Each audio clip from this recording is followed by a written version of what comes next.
खेत और खलिहान की, दबे कुचले इंसान की, बात ईमानदार और बेईमान की,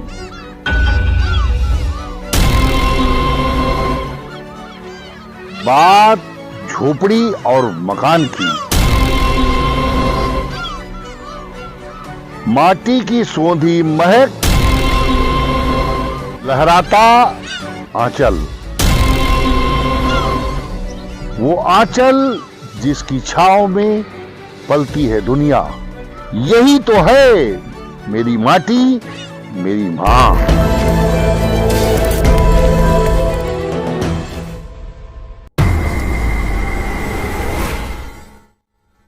कांग्रेस के नेता और सर्वेसर्वा राहुल गांधी ने अपने पार्टी के वरिष्ठ बुजुर्ग नेताओं को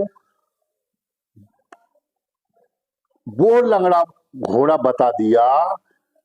इससे ज्यादा अपमान उन वरिष्ठ नेताओं का क्या हो सकता है? वो क्या कर सकते हैं कि उन्हें शादी का न घोड़ा बताया, न रेस का घोड़ा बताया, और उन्हें विकलांग घोड़े का दर्जा देकर और निष्कासन की बात मध्य प्रदेश में कर दी।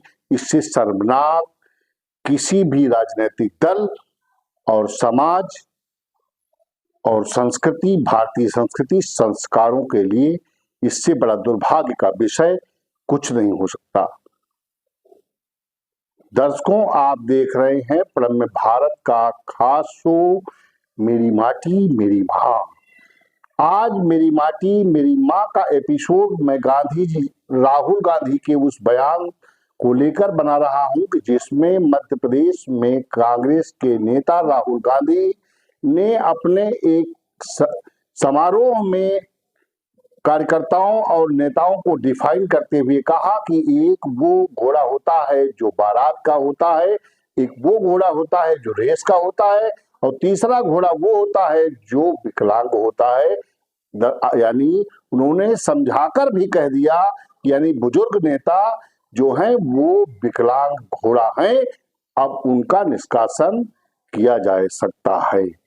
क्या जरा सा भी उन बुजुर्ग नेताओं को मैं प्रणाम करते हुए उनकी भारत के प्रति दी गई सेवाओं को मैं प्रणाम करता हूं और अपील करता हूं कि अगर जरा सा भी जमीर अगर जिंदा है तो तत्काल प्रभाव से इस बयान को सुनकर इस्तीफा कांग्रेस से तुरंत दे देना चाहिए। क्योंकि अगर यही बात आपके घर में आपके लड़के ने कह दी होती कि आप घर के लिए लंगड़ा घोड़े के समान है, तो आप उसे बेदखल कर देते।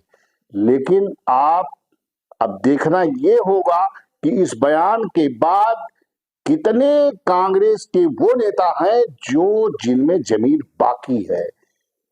अब मध्य प्रदेश में दिग्विजय सिंह हैं और पूर्व मुख्यमंत्री जो उनके पापा के पायलट रहे हैं, तो अब उनका दरअसल गलती ये राहुल गांधी जी की भी नहीं है, क्योंकि राहुल गांधी जी को वो संस्कृति संस्कार भारतीय मिले ही नहीं जिसमें वो वृद्धों का, बुजुर्गों का सम्मान करते। लेकिन अक्सर ये देखा गया है कि जब राहुल गांधी बोलते हैं तो वो एक ही ट्रैक रिकॉर्ड पर अड़ाएं बाएं की बात करते रहते हैं।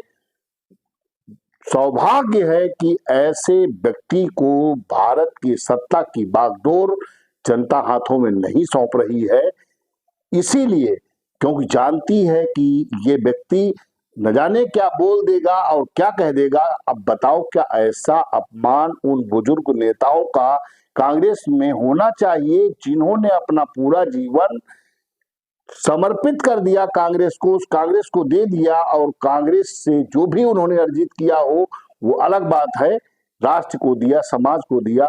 लेकिन कांग्रेस के नेता राहुल गांधी जो अपने बाबा फिरोज गांधी को कभी मंच से याद नहीं किया। मेरे 35 वर्षों की पत्रकारिता में मुझे संज्ञान आ रहा है कि राहुल गांधी ने राजीव गांधी अपने पिता का तो नाम लिया, लेकिन फिरोज गांधी का कभी नाम नहीं लिया।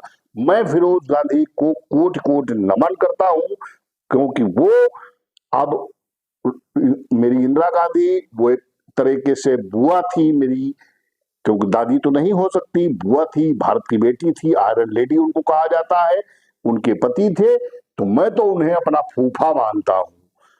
तो मैं उन्हें फूफा मानते हुए उनको मैं सत सत नमन करता हूं।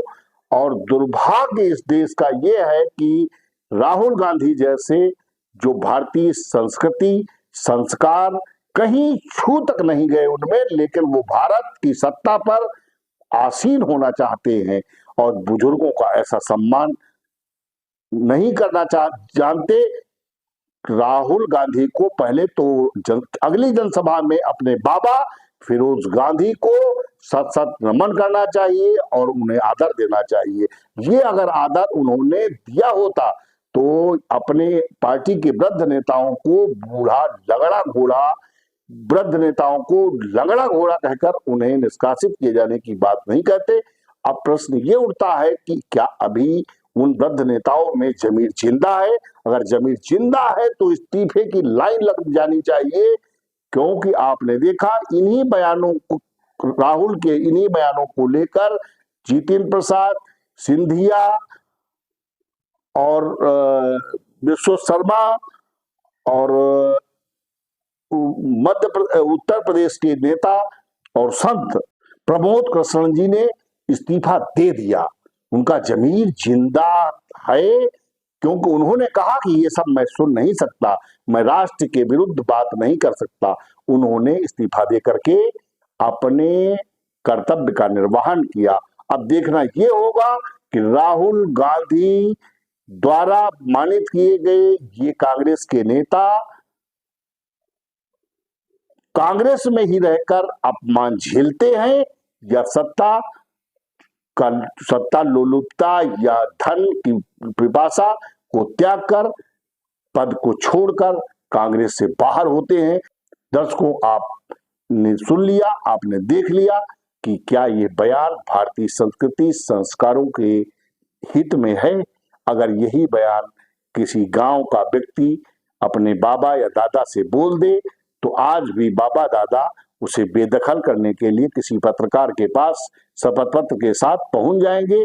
लेकिन अब ये सवाल उठता भी है कि ये कांग्रेस के वरिष्ठ नेता क्या अपने ये सांसद सिर्फ सांसद हैं, विपक्ष के नेता हैं, क्या इनको बहिष्कृत करने की ताकत है या स्वयं निकलकर भाग जाने की फितरत में लगेंगे, या अपना स्वाभिमान बचाएंगे, या जलालत की जिंदगी, तौफीक ये भरी जिंदगी उसी कांग्रेस में जीते रहेंगे।